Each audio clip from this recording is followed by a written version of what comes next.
여러분 안녕하세요. 지난 영상으로부터 일주일 정도 지난 것 같습니다. 그간 제가 뉴욕 맨하탄에 여행을 다녀왔습니다. 여행을 다니면서 여러분께 같이 보고 싶었던 게 되게 많이 있었는데요. 뉴욕에 요즘에 제일 핫한 플레이스를 말하자면 저도 잘은 모르지만 그 중에 하나가 허드슨 야드 근처입니다. 그게 어느 쪽이냐면 약간 맨하탄 그 섬이 있잖아요. 섬이라고 해야 되나 반도라고 해야 되나 길쭉하게 있는데 거기서 서쪽 중간 정도 지점, 네, 그 정도 지점에 있는 이제 허드슨 강변에 가까운 지역인데요. 요즘 거기가 핫하거든요. 그리고 거기 하이라인이라는 약간 자연과 도시가 어우러진 그런 광경을 연출한 산책로가 있는데 거기도 제가 엄청 좋아해요. 이번에는 그 위주로 여행을 했습니다. 근처에 첼시 마켓이라고 해서 우리나라로 치면 뭐가 있을까요? 적당한 비유가 떠오르진 않는데 맛집들이 막 많이 모여있는 건물인데요. 그 건물이 예전에 공장 건물이었다고 합니다. 공장 건물을 개조해서 그 첼시 마켓이라는 새로운 핫플레이스로 만들어냈고 거기에 이제 여러 나라에서 유래한 그런 음식들이 입점을 해서 팁 없이 그냥 가볍게 먹을 수 있는 맛있는 음식들이 많이 있거든요. 네, 거기랑 하이라인이랑 허드슨 야드랑 허드슨 강변 조깅 뭐 이런 것들을 주로 하고 쇼핑을 좀 위주로 했습니다. 제가 말씀드렸듯이 제가 쇼핑 엄청 좋아하잖아요. 물욕이 많아요. 그래서 오늘 보여드리려고 왔는데 제가 컵을 안 가져왔어요. 제가 스타벅스를 엄청 안 좋아하는데 좋아한다고 할 줄 아셨죠? 스타벅스 엄청 안 좋아합니다. 근데 이제 예외가 있다면 뉴욕에 있는 스타벅스 리저브 진짜 좋아하거든요. 거기 굿즈도 너무 좋아하고 근데 거기서 굿즈를 샀더니 이렇게 Have a nice day라고 적어줬어요. 이게 너무 기분이 좋았어요. 그랬고 첼시 마켓에서 음식을 먹기도 했는데 거기에 이탈리안 식품점이 있었거든요. 거기서 이 올리브를 샀어요. 뭐라고 발음해야 될지는 모르겠네요. 모르겠습니다. 전혀. 그치만 네. 이제 딱 봐도 그 이탈리안 식품점이 굉장히 전문적이더라고요. 진짜 장난 아니었어요. 막 살라미도 엄청 여러 종류가 있고 막 치즈도 막 한두 가지의 종류가 아니라 엄청 여러 종류가 있고 올리브도 제가 요즘 조금 올리브에 빠졌는데 한두 가지가 아니라 그냥 렉 한 개를 다 올리브가 차지하고 있더라고요. 그래서 제가 너무 많으니까 한번 먹어는 보고 싶은데 뭐가 좋을까 하고 고민을 하다가 전문가한테 물어보기로 하고 그 가게 여주인분이 계셔가지고 이거 올리브 사고 싶은데 뭐 추천해 주실 수 있어요? 이렇게 했더니 갑자기 엄청 열정적으로 추천해 주신 올리브가 몇 가지 있었어요. 그 중에 이제 삼색 올리브라고 해서 제 이름이 기억이 안 나요. 근데 색깔이 세 가지여서 삼색 올리브라고 한다고 하셨거든요, 그분이. 약간 갈색? 연갈색이랑 약간 그런 베리에이션으로 세 가지 색깔이 서로 다른 색깔이 있는 올리브 그거 추천해 주셨는데 저도 그거를 다른 이제 피자집에서 먹어봤는데 너무 맛있었거든요. 그래서 그거 하나 샀고 또 이게 맛있어 보이는 거예요, 왠지 느낌이. 근데 제가 딱 보고서 맛집인지 아닌지 되게 잘 알거든요. 그 맛있는 건지 아닌지, 좋은 건지 아닌지 이런 거 좀 잘 알아보는 편인데 딱 보자마자 이거 왠지 맛있어 보여 라고 해서 이거는요? 하고 여쭤보니까 이것도 본인 페이버릿 중에 하나라고 하시면서 막 강추하시더라고요. 그래서 한 병을 사봤습니다. 그날 호텔에 가서 반병을 다 먹었어요. 그 앞에 맥주 판매점이 있었는데 거기서 이탈리안 맥주를 하나 제가 이제 사가지고 올리브랑 먹어야지 하고 숙소에 가서 먹다 보니까 요거를 반을 먹었더라고요. 한 자리에서. 진짜 맛있어요, 이거. 그래서 제가 당장 그 자리에서 이제 검색을 해봤어요. 아마존이나 이런 데서 혹시 파는지.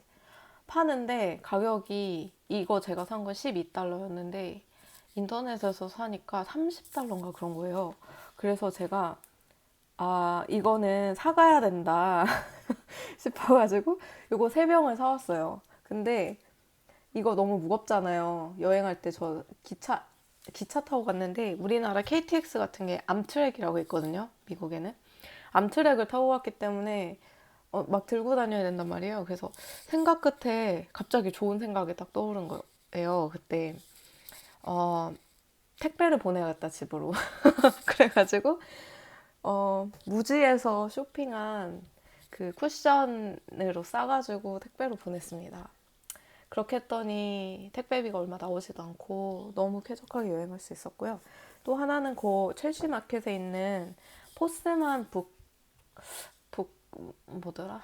북마켓? 아무튼 그러니까 서점이요.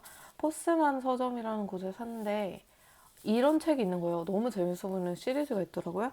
MIT에서 Essential Knowledge 시리즈라고. 제 발음이 혹시 구려도 조금 양해해 주시기 바랍니다. 제가 약 35년, 6년을 한국에서 살았기 때문에 내 발음이 한국 발음이에요. 네, 아무튼 그렇습니다.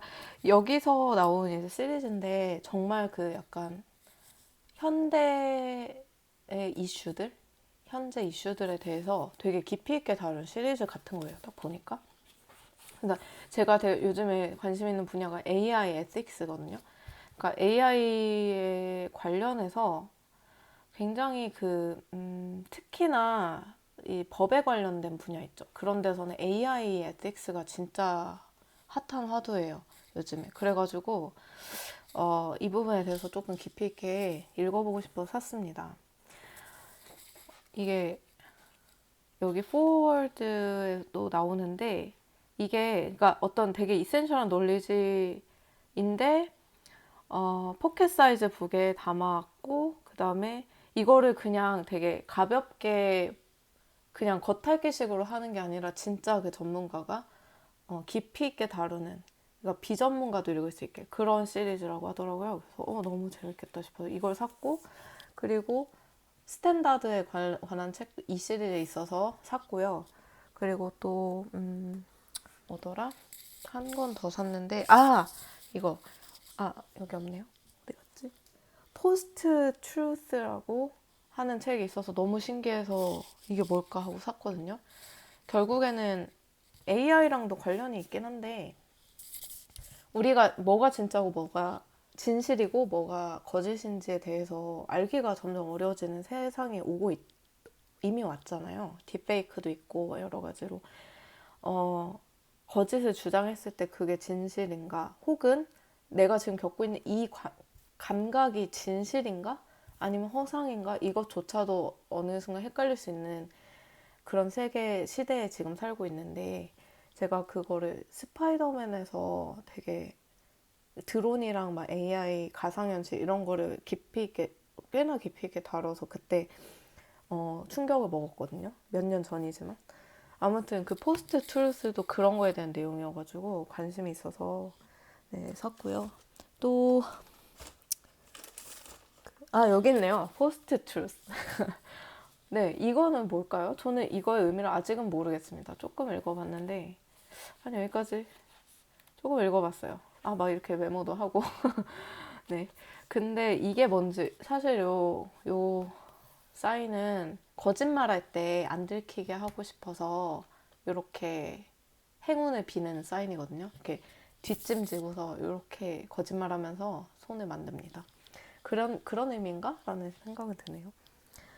그리고 네, 소호에 가가지고 또 여러 가지 했는데 제가 안 가져왔네요. 그 애플워치 시계줄도 샀는데 너무 마음에 들고 이 맥스 이것도 사고 그러니까 제가 뭐랄까 물욕이 폭발했죠. 이제 한참 참다가 뉴욕에는 정말 좋은 점이 뭐냐면 핫한 물건들이 진짜 그 핫한 브랜드들이 한 군데 다 모여 있어가지고 그냥 여기 몇 발자국 걸으면은 저 집도 들어가 보고 이 집도 들어가 보고 그냥 제가 가보고 싶은 브랜드가 다 되게 가까이 있는 게 장점인 것 같아요. 미국 땅에서는. 그리고 네, 뭐 여러 가지 또 구매를 했었는데 온이라는 러닝화 브랜드가 있거든요. 그러니까 신발 브랜드. 근데 거기서 이제 테니스화도 샀고요. 아, 네. 사는 얘기 하니까 이렇게 재밌네요. 네, 그랬습니다. 그래가지고 이제 이번 뉴욕 여행을 하면서 제가 진짜 깊이 느낀 점이 뭐였냐면은 이 여행이 단순한 여행 이상이다 라는 생각을 했어요. 그러니까 여행을 하는 중에 제가 계속해서 했어야 했던 게 저의 취향을 그러니까 혼자 갔거든요 이번에는. 그러니까 저의 취향을 온전히 다 누리고 싶은 거예요. 취향대로. 호텔 하나를 잡아도 정말 고심해서 잡았습니다. 제 취향을 반영하는 곳으로. 그랬더니 진짜 가보니까 와 너무 좋더라고요. 그리고 또 물건 하나를 살 때도 가격을 그냥 안 봤어요. 그러니까 대략 알잖아요. 그냥 어느 정도 선이라는 걸. 딱 보면은 물건을. 저는 하도 물건을 많이 사가지고 그냥 그 물건을 딱 보면 가격대가 나오거든요. 그래서 안 본 것도 있는데 제가 깨달은 것 중에 하나 뭐냐면 이렇게 물건을 한번 정리하려고 쭉 보니까 정리 대상인 물건들은 하나같이 가격이 싸다고 샀던 거, 그리고 직접 안 보고 샀던 거, 가격 싸다고, 역시나. 그런 것들이 사실상 더 이상 갖고 싶지 않은 물건들이더라고요. 그래서 이번에는 물건 하나를 사도 직접 보고 내가 딱 골라서 사자. 그리고 가격 보지 말자. 그냥 그 물건이 마음에 들면은 사는 거고 마음에 안 들면 가격을 떠나서 안 사고 사실 이게 맞는 것 같기도 했어요. 그래서 이것도 사실 애플 매장에 가서 샀어요. 그러면은 미국에서는 크게는 한 150달러까지 차이가 나거든요. 그럼 우리나라 돈 한 20만 원? 그래서 좀 고민을 하기도 했지만 뭐랄까 그렇게 가서 보지 않았으면 저는 이걸 안 샀을 거거든요. 근데 사고 나서 굉장히 만족을 했고 그래서 그러면은 가치가 있었다라는 생각이 들었습니다. 그러니까 가치 판단을 할 때 사실 되게 1차적이고 표면적인 가치 판단이 일단 있고 예를 들면 이런 거죠. 제가 예전에 했던 거죠. 가격이 싸다고 사는 거. 필요한데 가격이 싸서 샀는데 만족스럽지가 않은 거. 이런 것들. 그런데 이제 조금 더 깊이 있는 가치 판단을 하고자 하면은 나의 라이프 스타일과 맞는가? 혹은 내가 이 물건을 얼마만큼의 만족감을 느끼는가? 이런 것도 굉장히 중요하다는 생각이 들었습니다. 그러니까 실용성도 그 만족에 포함이 되겠지만은 내가 일단 임시로라도 땜빵같이 쓸 수는 있다. 이 정도의 가격에, 이 정도의 물건에 돈을 지불하는 게 오히려 낭비일 수도 있겠다. 길게 보면. 그런 생각을 했고요. 그래서 저는 사실 이번 여행이 취향을 찾아가는 여행이었어요. 취향 발견 여행? 그러던 와중에 정말 너무 행운스럽게도, 다행스럽게도, 뭐라고 하죠, 이거. 아무튼, 완전 럭키했던 게 뭐냐면, 제가 그 허드슨 야드가 약간 그 쇼핑몰 집합재 같은 건물이에요. 어, 뭐라고 해야 될까? 우리나라로 치면, 제가 요즘 우리나라 잘 몰라가지고 몇 년밖에 안 되긴 했지만, 코엑스가 지상에 있는 느낌? 네, 그 빌딩으로 있는. 그래서 거기 안에서 어떤 편집샵을 발견을 한 거예요. 근데 그 편집샵이 완전 제 취향이었어요. 그래서 들어가가지고 저도 몰랐던 제 취향을 발견했고 저도 몰랐던 제 취향의 브랜드들을 발견을 했는데 그게 너무나 행복하고 너무너무 즐거웠습니다. 그 직원분이 제가 좀 열자마자 갔어요. 그래서 제가 되게 좋아하는 거 뭐냐면 식당을 가더라도 12시가 아니라 11시 반쯤 가는 거. 뭐 저녁이면 5시쯤 가는 거. 그러면은 훨씬 여유롭게 먹을 수 있고 약간 좋은 자리에 앉을 수도 있고 직원분들이랑 좀 더 이제 뭐랄까 친근하게 인간적으로 네 그렇게 교류를 할 수 있는데 그 편집샵도 제가 갔더니 직원 아무도 이제 고객이 없고 직원분이 이제 저를 향수 시향을 도와주셨어요. 되게 친절하게 이렇게 먼저 다가와서 뭐 혹시 뭐 보고 싶은 거 있냐 이렇게 해서 저는 향수부터 보고 싶다라고 했더니 그 향수 시향지가 나중에 보니까 이렇게 손이 있으면 이렇게 잡고 있으면 여기서부터 여기까지 360도가 돼버릴 정도로 시향을 엄청 많이 시켜주시는 거예요, 저를. 그리고 거기가 약간 고급 향수가 많아서 어, 커피콩도 갖다 놨어요. 그러니까 커피콩을 향수를 맡다가 코가 되게 쉽게 피로해지는 기관 중에 하나잖아요. 그래서 뭔가 내가 코가 마비된 것 같다. 그럼 커피콩을 이렇게 대고서 냄새를 맡고 나면은 다시 조금 감각이 깨어나거든요. 그래서 그런 커피콩까지 이제 구비가 돼 있어서 그렇게 360도 돌아갈 때까지 시향을 할 수 있었고 너무 즐거웠거든요. 그 직원분이랑 이런저런 이야기도 하고 취향 얘기도 하고 막 직원분이 자기 페이보릿이라면서 막 페이보릿 엄청 많아요. 막 페이보릿 한 5개 되는 것 같아요. 그분이 페이보릿 향수를 다 저한테 시향을 시켜주셨고 너무 재밌었어요. 아무튼 그래서 그 직원분이 추천해주신 향수 중에서 그분의 페이보릿이라고 하는 향수 중에 하모니스트, The Harmonist, 저 너무 발음 구리죠. 더 하모니스트라는 네, 향수가 있었는데 그 브랜드가 굉장히 마음에 들었습니다. 그래서 이번에 디스커버리 셋을 샀어요. 네. 이렇게 취향을 발견하는 여정이 너무너무 즐겁기도 했으면서 한편으로 이런 생각이 들었습니다. 이거 나 지금 훈련받고 있는 거다라는 생각? 어, 제가 사실은 약간 뭐랄까 요즘에 제가 그 유행하는 말 중에 가스라이팅이란 말이 있잖아요. 그 말이 되게 쓰기가 조심스럽긴 하거든요. 왜냐면 진짜 어떤 경우에는 자기가 잘못해놓고 방어하려고 저 사람이 나 가스라이팅 했어요 라고 하는 경우도 있잖아요. 그래서 이제 되게 쓰기가 조심스러운데 제가 그런 거 비슷한 거 되게 오랫동안 당했다는 그런 느낌을 받았거든요. 특히 미국에 와서. 근데 그게 주체가 한 사람이 아니에요. 회사에서도 그랬고, 가정에서도 그랬고, 학교에서도 그랬어요. 제가 느끼기에는. 어, 제가 계속해서 잘못된 느낌? 저의 타고난 그런 본질이 있잖아요. 성격, 기질. 이런 것들이 이 사회에서는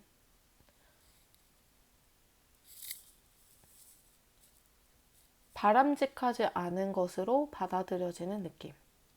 네. 포괄적 의미의 가스라이팅이랄까요? 실제로도 이제 뭐 개인적으로도 좀 그런 거 당한 것도 있기는 하지만, 어, 은은하게 전반적으로 그런 분위기가 깔려 있었던 것 같아요. 저한테는, 제가 느끼기에는. 저는 항상 그렇게 느꼈습니다. 저는 이 틀에 맞지 않는 사람인데, 이 틀에 맞춰야만 하기 때문에 저 자신을 가혹하게라도 변형시켜서 그 틀에 맞춰야 한다는 압박감. 네. 그런 게 항상 미국 오기 전까지 평생 있었던 것 같아요. 그런데 그 가스라이팅에 있어서 가장 효과적인 초기 단계가 뭔지 아세요? 그 초기에 이제 발판을 다지는 단계?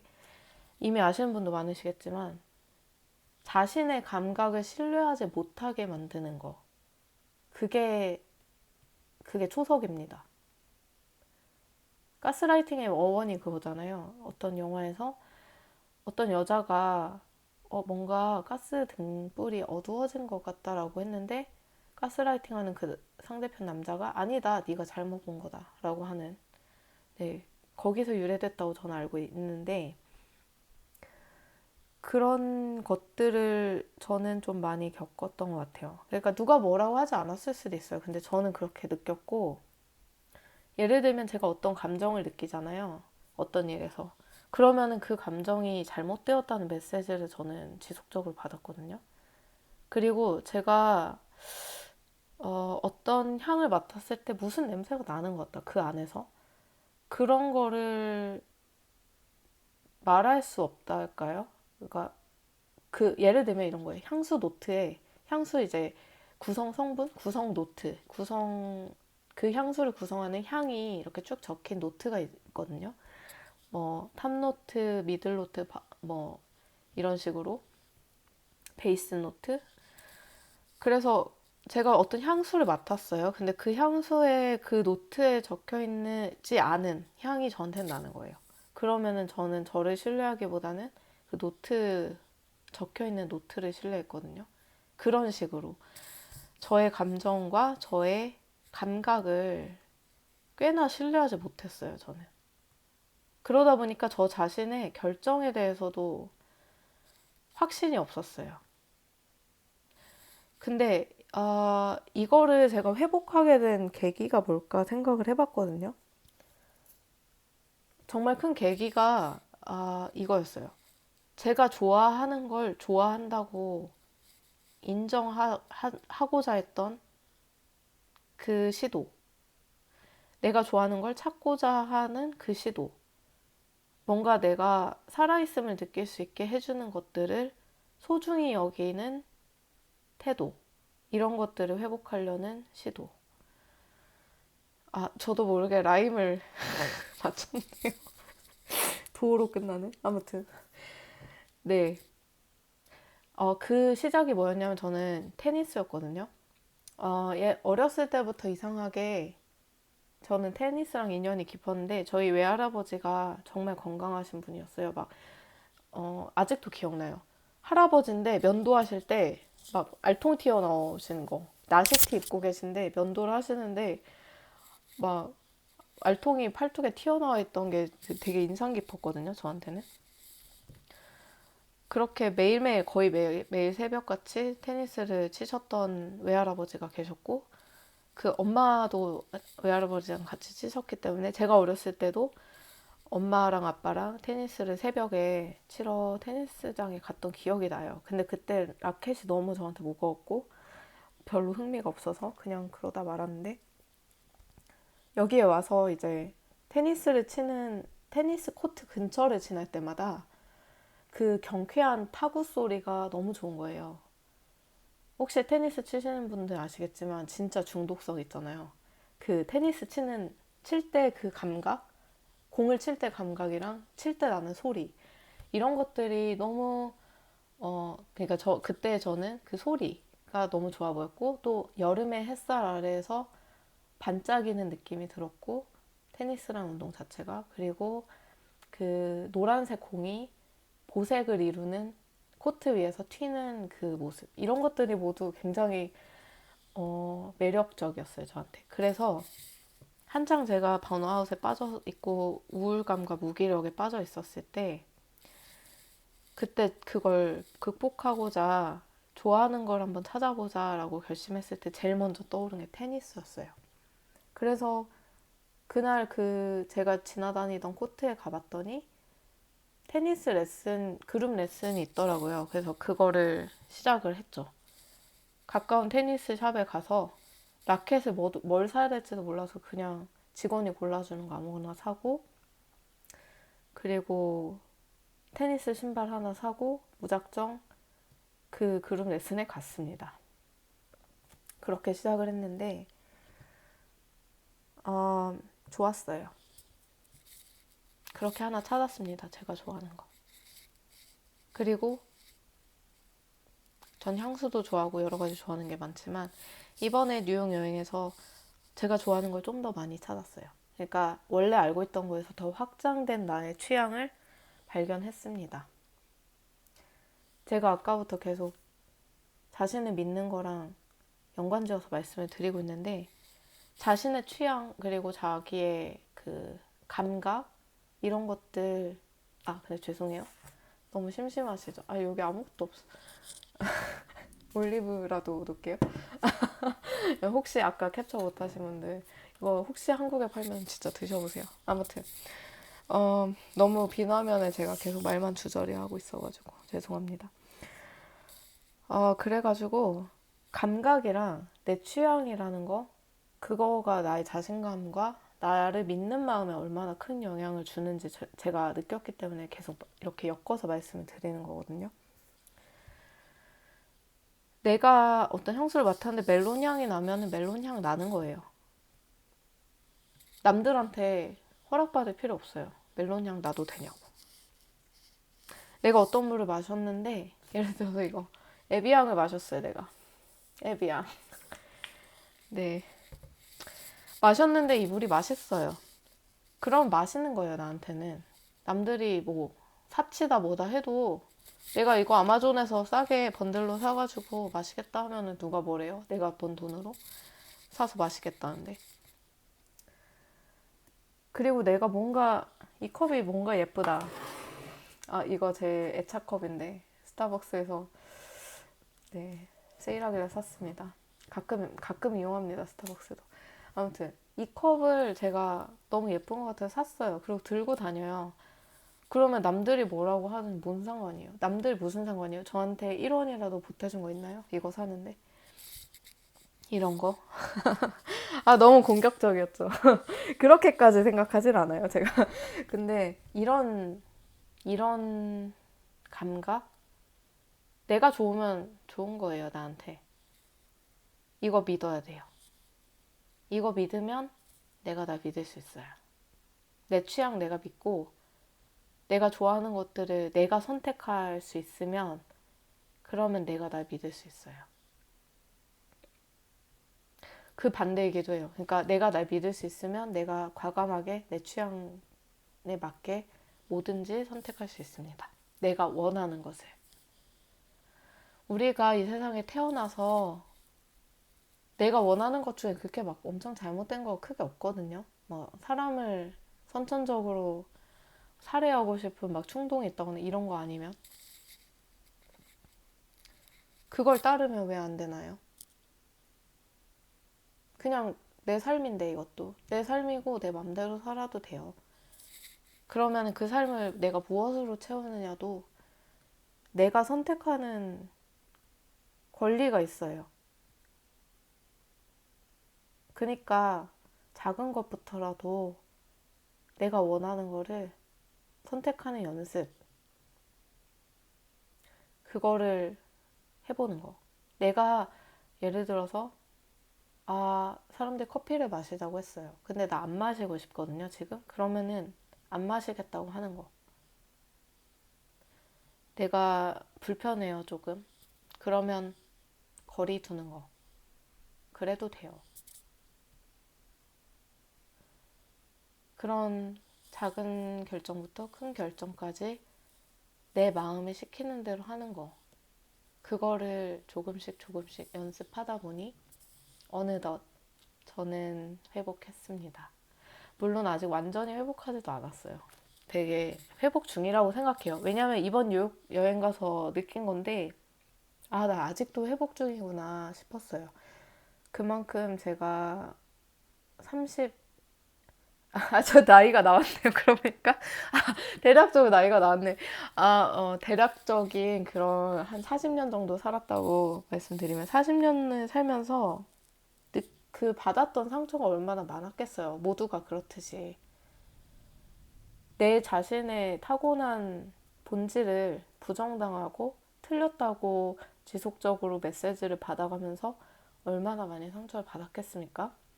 그렇기 때문에 시간이 걸릴 뿐이죠. 하지만 나아지고 있고요. 언젠간 다 회복될 거예요. 왜냐하면 회복의 길을 걷기 시작했으니까.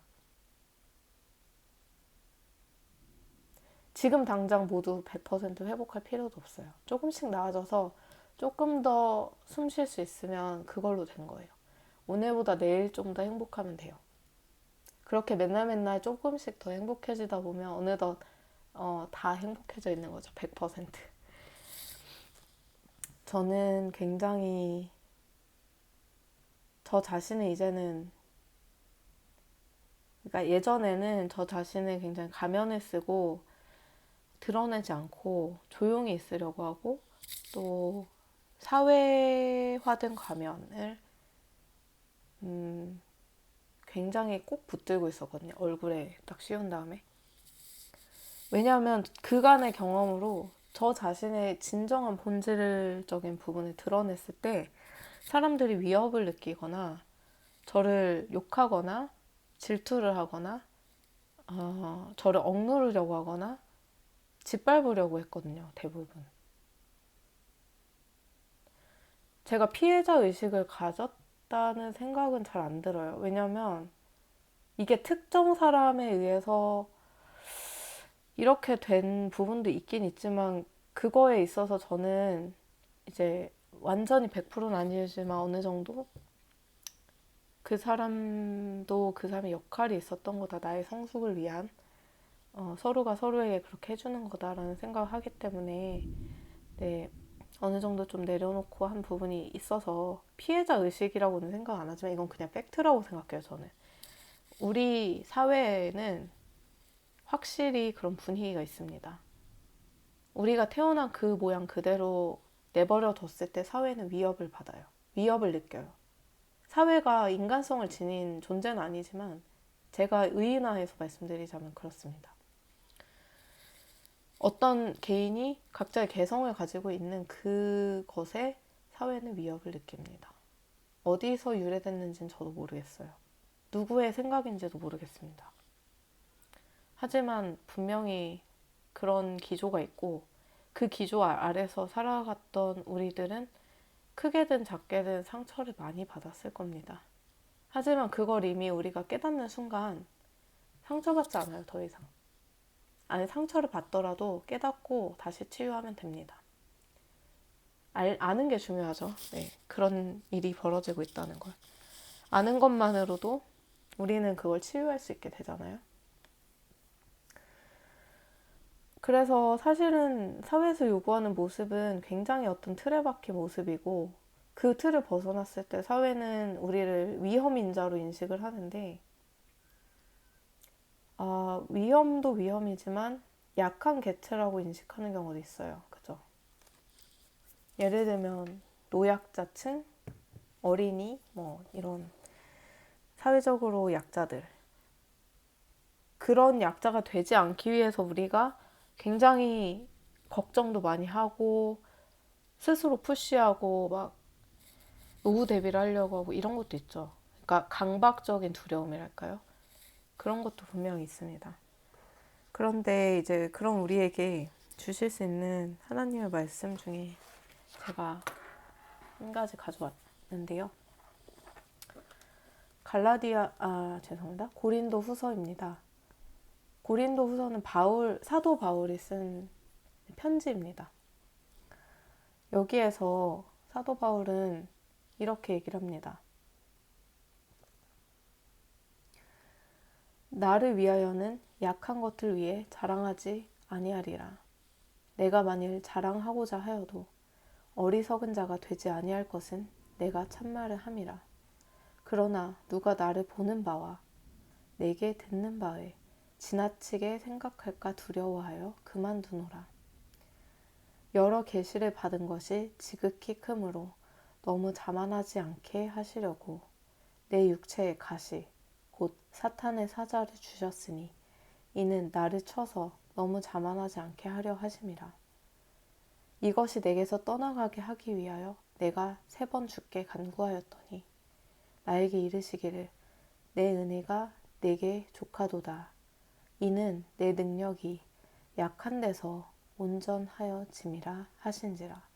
그러므로 도리어 크게 기뻐함으로 나의 여러 약한 것들에 대하여 자랑하리니 이는 그리스도의 능력이 내게 머물게 하려 함이라. 그러므로 내가 그리스도를 위하여 약한 것들과 능욕과 궁핍과 박해와 공고를 기뻐하노니 이는 내가 약한 그때의 강함이라. 네. 여기 말고도 다른 곳 한 군데서 지금 기억이 안 나는데 한 군데서 사도 바울은 본인이 앓고 있는 병에 대해서 언급을 하고요. 그 병을 본인에게서 떠나가게 해달라고 기도를 드립니다. 그때 사도 바울이 받은 말씀은 너의 약함이 오히려 온전함이다 라는 말씀입니다.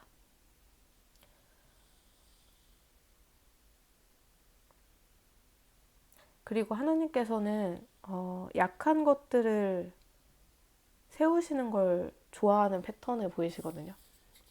예를 들면 이스라엘의 왕이었던 다윗 왕도 목동이었습니다. 그러니까 양치기였는데 목동이었던 사람을 왕으로 세우셨고요.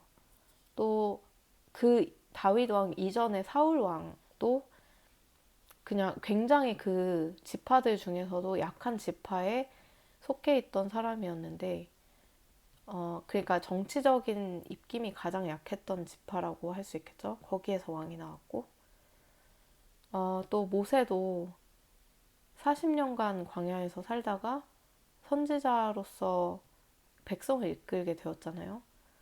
이런 식으로 하나님께서는 약하고 굉장히 무시받고 존중받지 못하는 것들을 그 기존에 있는 기득권 그리고 세력을 잡고 있는 엘리트층을 뛰어넘어서 세우십니다. 그 엘리트층의 오만을 무너뜨리기 위해서. 그래서 이게 사람한테 개인에 적용이 된다면 어떤 개인이 만약에 아무런 장애도 겪어보지 않고 계속해서 성공 가도만 달렸다고 한다면 그 개인은 결코 누군가의 아픔, 누군가의 실패를 이해할 수 없을 겁니다. 저도 예전에는 상당히 다른 사람의 그런 어떤 실패랄까요? 실패와 또 실수들을 많이 이해하지 못하고 굉장히 그런 것에 엄격한 사람이었어요. 저 자신의 실수에 대해서는 더더욱 엄격했지만 그게 저 자신만을 향하진 않았거든요. 그런데 제가 이제 미국에 와가지고 여러 가지 저의 힘이 닿지 않는 풍파들을 겪고 나서 정말 할 수 있는 게 기다리는 것밖에 없는 그런 상황들, 그리고 정말 신의 손길이 필요한 그런 일들을 겪고 또 실제로 신의 손길이 나한테 닿았구나, 나를 보호해 주셨구나, 나를 지켜주셨고 나를 이끌어주고 계시구나 하는 걸 느꼈을 때 그때야 비로소 저는 저의 오만과 저의 엄격함을 조금이나마 내려놓을 수 있었습니다. 제가 그러한 실패와 그러한 실수를 하지 않았더라면 아직까지도 저는 저 자신과 남들의 실수에 아주 엄격한 사람이 되어 있었을 거고요. 지금은 굉장히 사람들 사이에 어떤 분위기랄까? 아니면 서로 돕고 지내는 그런 애정을 나누는 것, 이런 걸 굉장히 중요하게 생각하지만, 그러니까 한마디로 일을 할 때도 기분 좋게 일하면서 서로 으쌰으쌰 하는 거 되게 중요하게 생각하거든요, 지금은. 근데 예전에는 이제 각자 일을 똑바로 하자 이게 되게 강했는데, 이런 것도 사실은 좀 많이 유해진 게 저 자신도 실수할 수 있고 남들도 실수할 수 있고, 다만 우리가 할 수 있는 거는 그냥 최선을 다해서 열심히 하는 것 뿐이거든요. 그럼에도 불구하고 실수를 했다면 어쩔 수 없죠. 네, 이런 식으로 제 자신이 약하기 때문에 다른 사람이 이해할 수 있게 된 게 저는 오히려 감사합니다.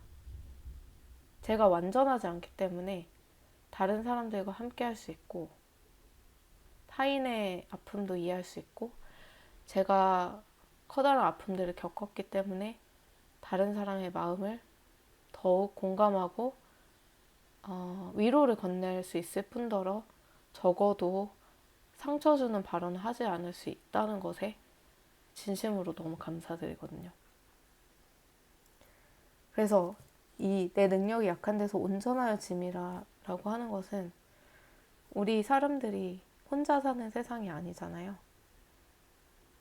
우리가 우리의 약함으로써 타인을 좀 더 이해를 하게 됨으로써 우리가 혼자보다 더 큰 우리들로서 더 큰 일을 해낼 수 있다는 거, 이게 굉장히 너무 감사한 일인 것 같습니다.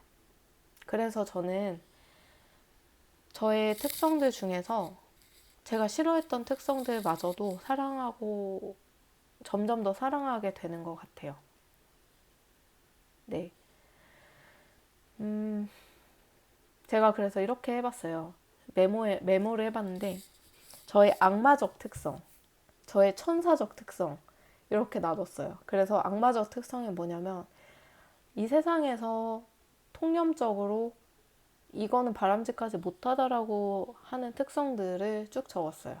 욕심이 많다, 막 야망이 크다, 또 뭐가 있을까요? 물욕이 많다, 뭐 그리고 제멋대로다, 그러니까 자유를 너무 추구한다, 이런 것들 있죠. 이런 거 쭉 적어보고, 그런데 그게 나한테 어떤 식으로 좋게 작용할 수 있는지를 그 옆에 적었어요. 예를 들면 야망이 크다는 큰 일을 이룰 수 있게 해준다, 이런 것들. 그리고 예를 들면은 내가 너무 예민하다, 너무 섬세하다, 너무 디테일을 본다라는 거는 그만큼 완성도 있는 결과물을 만들 수 있다, 이런 식으로 다 적어보니까 그 특성들 자체가 문제인 건 아니었어요. 그러니까 그 특성들이 어떤 컨텍스트 안에 들어있느냐, 그게 그러니까 어떤 컨텍스트 안에서 내가 그 특성을 발휘하느냐, 어떤 식으로 발휘하느냐, 이게 중요한 거지, 특성 자체가 잘못된 건 하나도 없었어요. 정말 다 적어놓고 보니까. 예를 들면 천사적 특성에서는 나 자신보다 남들의 입장을 먼저 잡고 배려를 해서 내가 고달파진다라는 게 있었어요. 근데 거기 옆에는 제가 뭐라고 적었냐면, 그렇게 함으로써 내가 남들한테 상처를 덜 줄 수 있고, 그래서 내 마음이 편하다. 네, 이런 식으로 한번 혹시나 관심 있으시면 한번 해보시기 바랍니다. 제 자신을 좀 더 이해할 수 있었고, 이거를 내가 가진 특성을 평가하는 게 중요한 게 아니고 평가를 할 수조차 없어요. 왜냐면 이건 그냥 하나님이 나한테 주신 거거든요. 거기에는 옳고 그름이 있을 수가 없어요. 그냥 주신 거고 다 옳은 거예요. 제 삶에 있어서는. 그런데 그것을 내가 어떻게 활용할 수 있느냐를 생각해보는 시간이었어요, 저한테는. 그런 식으로 저는 저를 수용하고 있고요. 또 제가 이제 자주 들었던 노래 중에 르세라핌의 굿파트라는 제목이었던 것 같아요. 그 노래가 가사가 참 좋았어요. 그러니까 좋은 나의 면모도 나쁜 나의 면모도 다 나고 난 사랑할 거다, 이런 건데, 사실 거기에서 더 나아가자면 좋은 면모 나쁜 면모 자체가 없다는 거죠. 그걸 어떻게 활용하느냐가 중요한 거고, 그리고 그 활용을 하는 데 있어서 가장 기본이 되어야 하는 바탕은 사랑입니다. 사랑. 사랑. 네. 사랑의 마음으로 뭐든 행하면은